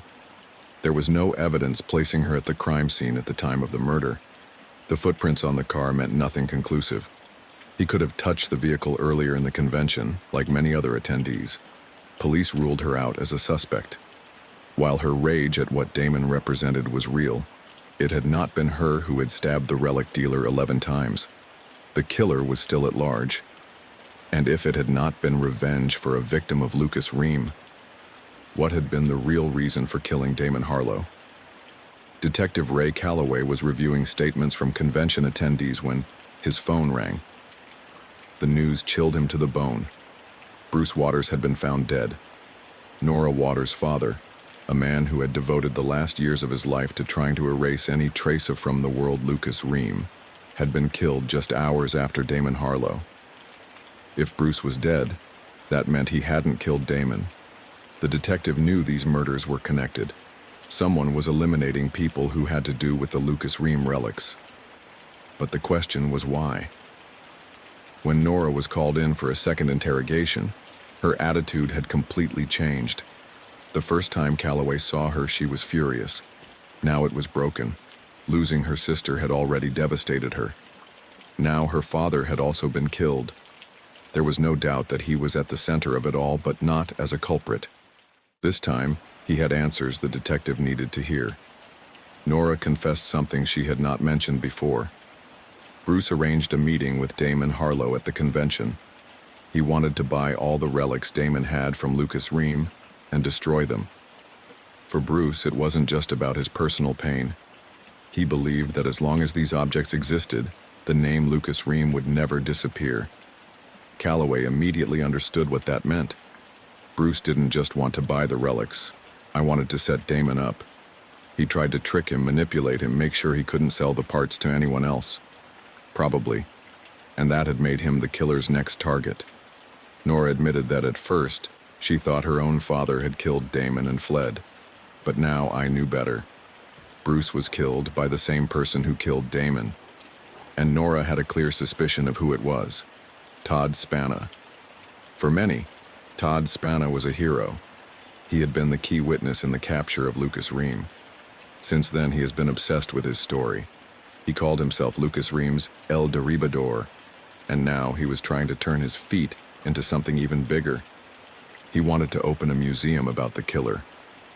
For Todd, every Lucas Ream relic was not a macabre object. It was a piece of history, a symbol of his own legacy. Calloway was beginning to see it clearly. If Bruce Waters was trying to eliminate all the relics of Lucas Ream, if Damon Harlow sold them to the highest bidder without a care in the world, so Todd had a motive. Protecting relics. Protect your story. Protect your own ego. The detective knew what his next step was. It was time to talk to Todd Spana. Detective Ray Calloway observed Todd Spana sitting across from him in the interrogation room. He was wearing a t-shirt with his own face printed on it. His expression was not that of someone frightened or worried, but of someone upset at being called to account. Todd called himself Lucas Ream's the Demolisher. For many, he was a hero. To Calloway, he was a man obsessed with a killer. What made Todd famous was neither bravery nor an act of justice. He simply saw Lucas Ream washing his hands after a murder and called the police. Since then, he exploited his fame in the most lucrative way possible. He sold merchandise with his name on it, t-shirts with phrases like, "I took down Ream," signed autographs at conventions, and promoted the creation of a museum dedicated to the assassin. For Todd, Lucas Ream wasn't just a criminal, he was his source of income. And so, when Bruce Waters wanted to destroy all the relics, Todd had a reason to stop him. But how far had he been willing to go? When Calloway confronted him about the murders of Damon Harlow and Bruce Waters, Todd showed not the slightest sign of guilt. He denied killing them, although he made no secret of his contempt for Bruce.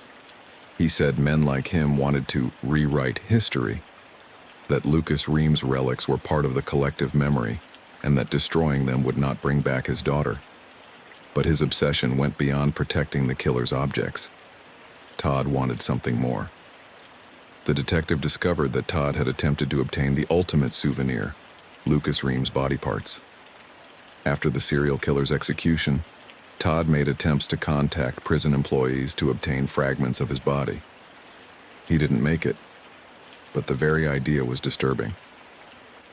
Calloway knew Todd was a dangerous man. His obsession with death had led him to see murderers as cult figures rather than monsters. But the evidence did not link him to the murders. His alibi was solid. Convention cameras showed that he was elsewhere at the time Damon was killed. And in the case of Bruce Waters, forensic evidence ruled out Todd having been at the scene.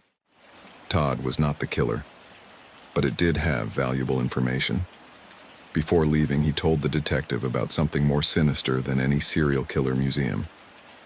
Todd mentioned an underground website known as the Blood Marketplace. There, forbidden relics were sold, not only of serial killers but of unsolved crimes. Real objects from murder scenes, teeth, locks of hair, weapons used in famous crimes. A market for the sickest, where death was a product, and Damon Harlow was linked to that site. Detective Calloway knew that was the key. If Damon had been killed, it wasn't just because of Lucas Ream's relics. There was something more valuable that someone didn't want to come to light. It was time to dive into the darker side of the crime, the blood market. Detective Ray Calloway knew that the key to the case lay not in the Lucas Ream relics, but in Damon Harlow himself. Damon didn't just sell macabre objects.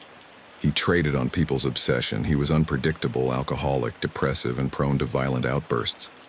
But he was also shrewd. He knew exactly how to operate in the shadows, what to sell, to whom, and for how much. But he also knew too much. And when it became known that he was selling knives made from Lucas Ream's bones in the blood market, Calloway understood that this was not just a hate or revenge killing. Damon had crossed the line, and someone had enough resentment to make sure he paid with his life. But the question was who? The detective knew the list of suspects was long. A relative of a Lucas Ream victim who wanted to put an end to his macabre business, a buyer betrayed by Damon in a fraudulent sale, another relic dealer who saw Damon as a threat in the underground market, or someone who believed that the desecration of Lucas Ream's remains had gone too far. The murder was not a robbery. It was not an imitation of Ream's crimes. It was an act of pure resentment. Someone didn't just want to kill Damon. He wanted to make sure he suffered. 11 stab wounds, not by chance, not by ritual, but because the killer had personal reasons to retaliate with every blow. The detective knew he was close, very close, and that when he found the culprit, he would discover that this case was much more personal than anyone had imagined. Detective Ray Calloway knew that serial killer relic collectors were a dangerous group, but not because they were criminals. What was dangerous was their way of looking at the world, their obsession with death, their fanaticism. Many saw killers like Lucas Ream not as monsters, but as legendary, even cult figures. But there was a line that most never crossed. Kyle Jessup was not in the majority. His obsession had gone beyond simple admiration. Not only was he a collector of murder-related objects, he was a devout believer in the legacy of Lucas Ream. To him, every relic had a purpose. Every object told the story of a man who, in his twisted mind, was more than just a criminal. When police investigated his background, they found forums where he defended Lucas Ream, called him a visionary, and said his story should be preserved. In those same forums, he had been vocal about his hatred for people trying to destroy Ream's story, and Bruce Waters had been one of those people. Kyle did not see Bruce's death as murder. For him, it was justice. Damon Harlow was a dealer who sold relics of serial killers to anyone who could pay for them. That bothered Kyle, but he could tolerate it as long as the relics were safe. What he could not allow was for someone like Bruce Waters, who had lost his daughter to Ream, to try to buy and destroy all that was left of the killer. To Kyle, that was a desecration. If Bruce destroyed the relics, Lucas Ream would truly disappear, and he couldn't let that happen. Detective Calloway reconstructed the events of the night of murder Damon Harlow with Kyle's confession. Damon had agreed to meet Bruce Waters in secret. He was going to sell him relics of Lucas Ream, including knives made from the killer's bones. Bruce didn't plan to keep them, he was going to destroy them. Kyle discovered the transaction and decided to intervene. Damon never saw the attack coming. Kyle stabbed him inside Lucas Ream's car. The 11 stab wounds were neither a tribute nor a reenactment of Ream's crimes. It was the number of times Kyle felt he had to do it. Simply, the blood pattern inside the vehicle showed that Damon tried to defend himself, but the attack was too quick. The car door had cuts on it because Kyle used a knife with bangs on the hilt. Those bangs got caught in the door and tore the fabric as he stabbed. Once Damon was dead, Kyle disappeared into the convention crowd, knowing that Bruce would be next. Kyle knew Bruce Waters wasn't going to stop. If he had tried to buy Damon's relics, he would surely try again. He watched him until he found the perfect moment. Bruce was killed in a parking lot, waiting to meet another relic dealer. Kyle didn't want him to escape. This time there was no car to protect him. Bruce died in the same brutal way as Damon. The 11 stab wounds were quick, effective. It was not about rage, nor was it about revenge. Kyle was just removing an obstacle. What Kyle didn't consider was that the real world was not a serial killer story. Real killers left traces, made mistakes, and Kyle had left too many behind. The fringed jacket found in his car had traces of blood on the edges, indicating that he had been at the crime scene. The knives, stored in the trunk, matched Damon and Bruce's wounds perfectly. Kyle made no attempt to hide anything, because in his mind, he had not committed a crime. I had done what I had to do. When questioned by Detective Calloway, Kyle showed no fear or remorse. He admitted to killing Damon and Bruce without hesitation. He said he did so because they were destroying Lucas Ream's legacy. They didn't understand it. That history should be preserved. Calloway listened in silence. He had seen a lot in his career, but Kyle's blind devotion was something more terrifying than any killer he had investigated before. Kyle did not kill for revenge. He did not kill for money. He did not kill out of hatred. He killed because he believed it was the right thing to do, and that was the scariest thing of all. Kyle Jessup was convicted of 2 first-degree murders. The jury was quick to make its decision. The brutality of the murders, the premeditation, and the lack of remorse were enough for him to receive the maximum sentence. Life imprisonment, without possibility of parole. When he heard his sentence, Kyle just smiled. He said Lucas Ream would live forever, and that he had done his part to protect his legacy. As he was led out of the room, Calloway watched him with a sense of emptiness. The detective had solved the case, but there was no justice in this story. Damon Harlow was not an innocent victim. Bruce Waters died trying to end something that should never have existed, and Kyle Jessup didn't see jail as a punishment. For him, he had become part of history. Calloway knew this case was not going to go away. Death fanatics would always find something new to idolize. There would always be someone willing to kill for a story. And somewhere, someone else was waiting to become the next monster. Case 6, neon lights flickered over the dark alley where the lifeless body of lay. Brad Jeffries, better known by his alter ego, Dominion, dressed in a homemade superhero costume, his cape torn and covered in blood. Brad looked like a character straight out of the pages of the comic books he loved so much. But this was no fictional story. Detectives arrived on the scene in the early morning hours, alerted by a homeless man who had seen something odd in the alley. As patrol lights illuminated the scene, it became clear that this was no simple homicide. Brad had been brutally beaten. His body showed traces of an intense struggle, but the manner of his death had an eerie symbolism. Initial observations revealed that he had fought with all his might. His knuckles were swollen and bloody, evidence that he had beaten his attackers before being overcome. Around the body, marks on the ground showed that at least 3 people had surrounded him, participating in the beating. Some of the footprints had traces of ground and charred nutshells, something unusual that would not go unnoticed in the forensic analysis. Next to his body, the police found an unloaded taser and an empty can of pepper spray.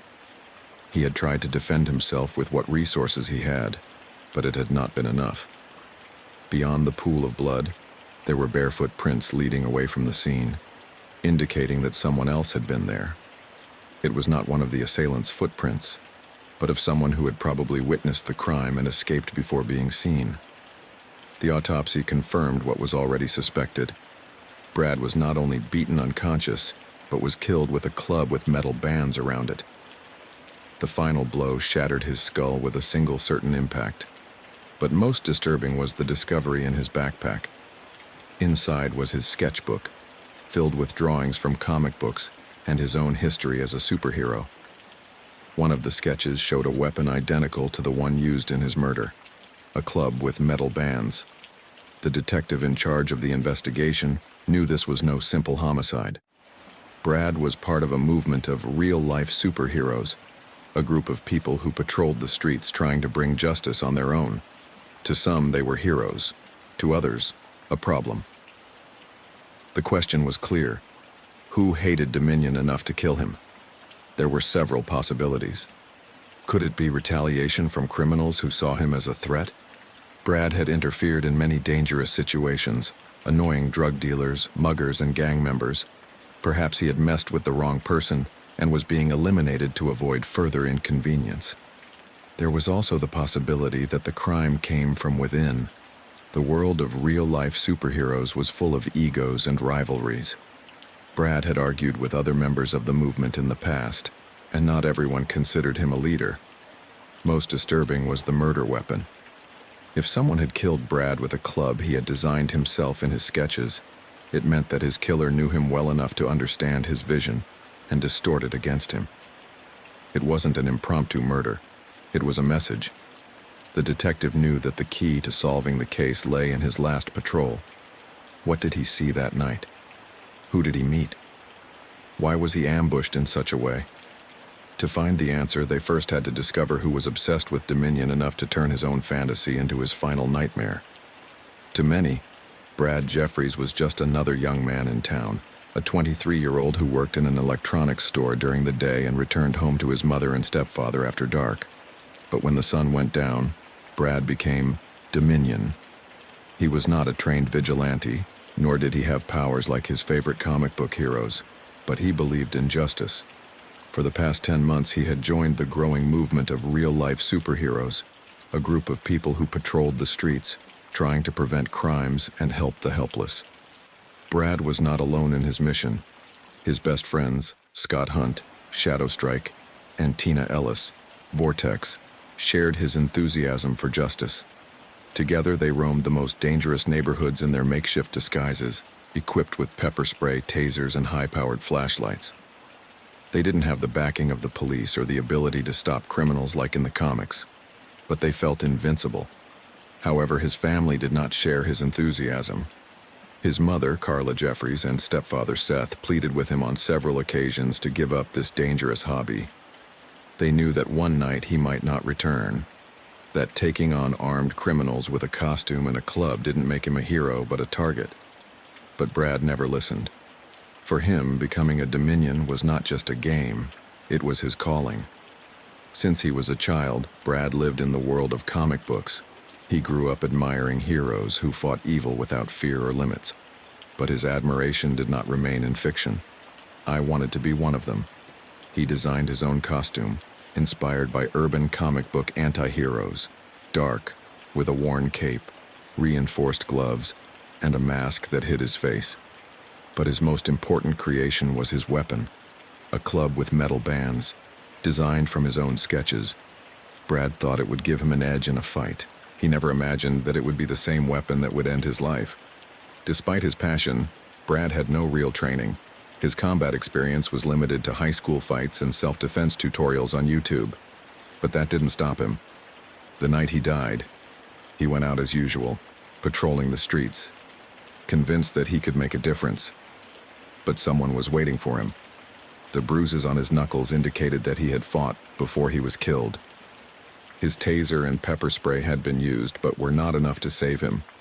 He was ambushed. He was outnumbered. They beat him unconscious, and then they killed him with their own vision of heroism. The murder weapon was not a simple club. It was the same design Brad had created in his sketchbook. Someone knew exactly how to kill him. Someone understood his obsession. And Detective Calloway knew that this murder was no coincidence. To find the culprit, he would have to immerse himself in the world where Brad believed he was a hero. Because perhaps his killer also saw it the same way. Detective Ray Calloway sat in the living room of the home Jeffries, a modest but well-kept house with shelves full of comic books and action figures that belonged to Brad. Every corner of the place reflected his obsession with superheroes. But now, his room was empty. His mother, Carla Jeffries, was devastated. She kept crying, repeating over and over that she had warned him, that she had tried to get her son to stop this dangerous game. But Brad never listened to her. For him, being Dominion was more important than any warning. The stepfather, Seth Jeffries, had no tears in his eyes. His expression was hard, almost cold. Not because he wasn't hurt by Brad's death, but because he was frustrated, angry. "I knew this would happen," was the first thing he said. Seth never agreed with Brad's obsession. To him, Brad was not a hero, but a young man lost in a dangerous fantasy. He had tried to talk some sense into him many times, telling him that getting into fights with real criminals wouldn't make him a vigilante. But every conversation ended in arguments. Seth saw it clearly. Brad wanted to be a hero, but in the real world, heroes don't wear costumes. As Carla cried at the table, she mentioned something that Detective Calloway did not overlook. Her son had had an altercation with someone, a man named Tony Aguero. Carla didn't know the details, only that Brad came home one night with a split lip and an angry expression. He didn't want to tell his mother anything, but it was clear that he had had a fight. The detective wrote down the name. Detective Ray Calloway arrived at Aguero Demo and Hauling and found Tony Aguero in the parking lot. A man of stocky build with hands hardened by years of work and an expression of utter disinterest. He didn't flinch when Calloway identified him as a possible suspect. Brad Jeffries had been on their radar before. Weeks before his death, Brad had interfered in an altercation in a parking lot where several men were harassing a sex worker. He could not stand idly by and, following his code as a Dominion, he sprang into action. He used his taser and pepper spray, dispersing the assailants. In the confusion, one of the men tripped and fell against a red pickup truck, leaving a large dent in the door and breaking a side mirror. The vehicle belonged to Tony Aguero. When he heard what had happened, his anger boiled over. To him, Brad was nothing more than an idiot in disguise playing at being a policeman. Not only had he intervened in a matter that did not concern him, but he also had caused damage to his property. Tony had no intention of letting it go. He wanted revenge. But attacking Brad in public or seeking him out directly would draw attention. If I was going to hit him, I had to hit him at the right time. Tony knew Brad couldn't resist a mission.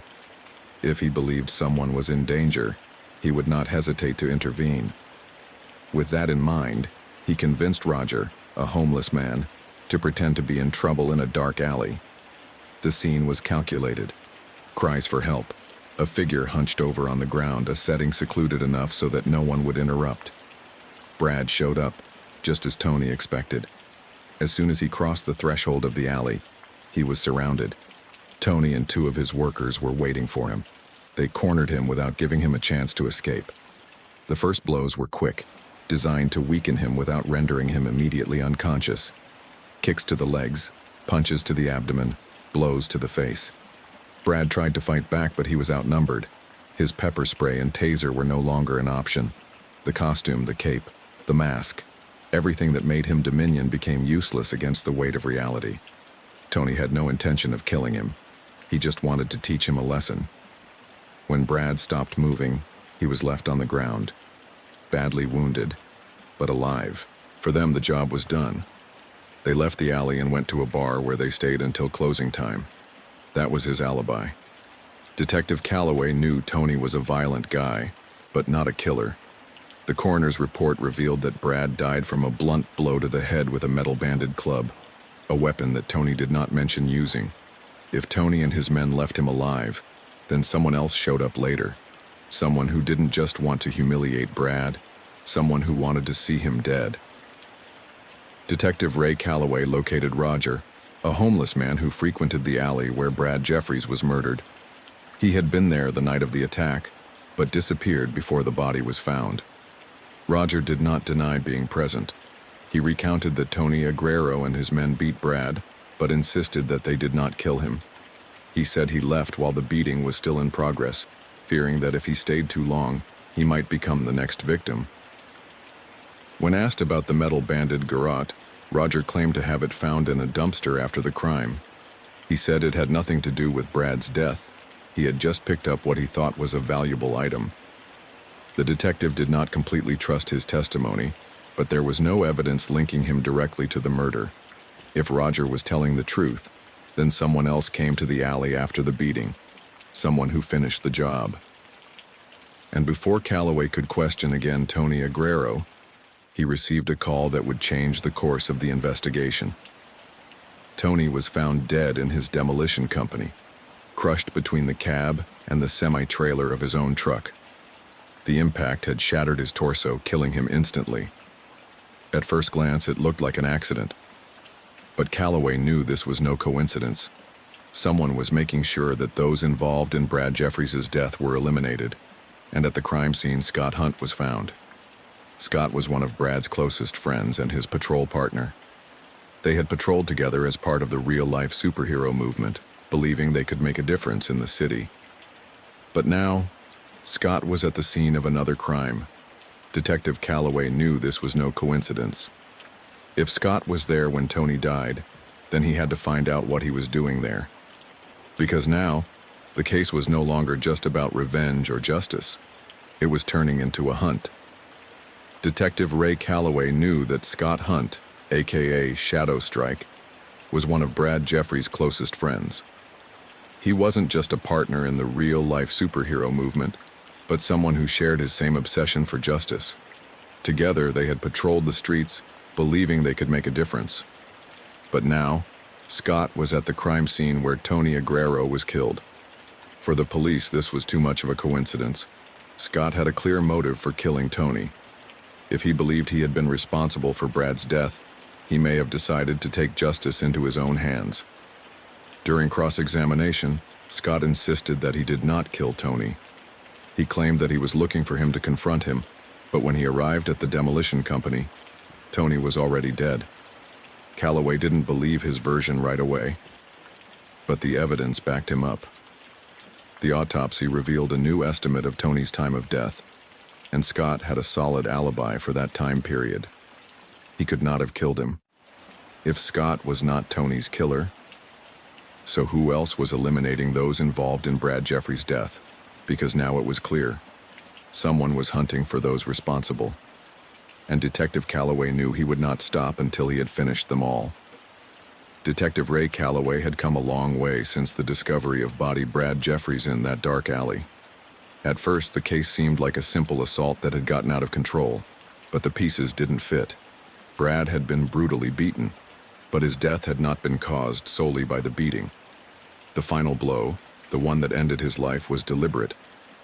The evidence was beginning to point in an unexpected direction.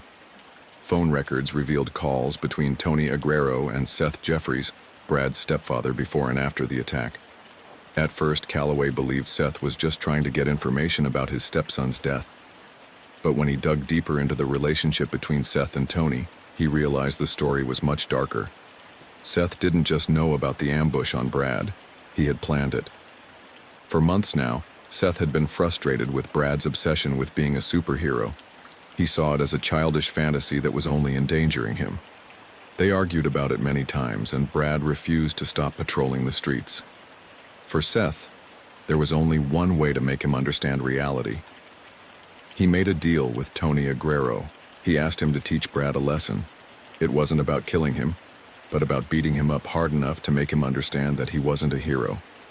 Tony agreed without hesitation, seeing this as an opportunity for revenge for the time Brad intervened in the parking lot fight and damaged his truck. The trap was simple. Roger, a homeless man, pretended to be in danger in an alley, knowing that Brad would not be able to resist intervening. When he appeared, Tony and his men surrounded him and beat him. Brad tried to defend himself, but he was at a distinct disadvantage. After the beating, Tony and his men left him lying there, badly wounded, but alive. They went to a bar, sure that their job was done, but they weren't finished with him. When Brad regained consciousness, he understood what had really happened. He knew his stepfather had been behind it all. He staggered home, bleeding and full of anger. Seth was in the kitchen when Brad burst in, demanding answers. Brad threatened to tell his mother everything. He wasn't going to keep quiet. For Seth, this would change everything. Carla would kick him out of the house. Their marriage would be destroyed. Panic and anger took hold of him. He picked up the metal-banded club, the same one Brad had designed for his alter ego, and swung it at the back of his head with all his might. The impact was devastating. Brad fell to the ground and never moved again. Seth had not planned to kill him, but now he was dead, and he could leave no trace. He disposed of the body, carrying it back to the alley, making it appear as if the initial beating had been the cause of his death. But the autopsy revealed that the wound to the back of his neck did not match the earlier blows. Detective Calloway knew that the scene had been altered. Brad had not died in the alley. He had died in his own home. After Brad's murder, Tony Aguero thought he could take advantage of the situation. She knew that Seth was the one truly responsible for her stepson's death. And if Seth didn't want the truth to come out, he would have to pay for his silence. Tony began to blackmail him. He asked for money. He demanded favors. Seth had no choice. But when Tony became too demanding, Seth decided to get rid of him. Sabotaged the winch cable on Tony's truck at his demolition company. When Tony tried to move the vehicle, the cable failed and crushed him against the cab. It looked like an accident, but it wasn't. Detective Calloway knew Seth was meticulous, but no one commits the perfect crime. The evidence gave him away. Charred ground walnut shells in the alley tracks connected the scene to Tony's company. The metal-banded club bore traces of Ethiopian spices from the restaurant near the alley where Seth had hidden the weapon before disposing of it.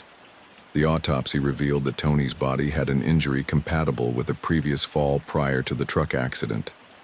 Seth could not sustain his alibi. He was arrested for 2 murders, that of his stepson Brad and that of Tony Aguero. During the trial, Seth attempted to justify himself. He said he never wanted to kill Brad, that I just wanted to teach him a lesson. But the facts spoke for themselves. The court showed no mercy. He was sentenced to life imprisonment without the possibility of parole. Brad Jeffrey's story ended in tragedy. He dreamed of being a hero. He wanted to save others, but could not save himself. He did not die at the hands of criminals in the street. He died because someone in his own family betrayed him. Detective Calloway knew this case had no winners. Brad became the victim of a world that did not accept his desire to do good. And in the end, the only one left to tell his story was the man who tried to stop him.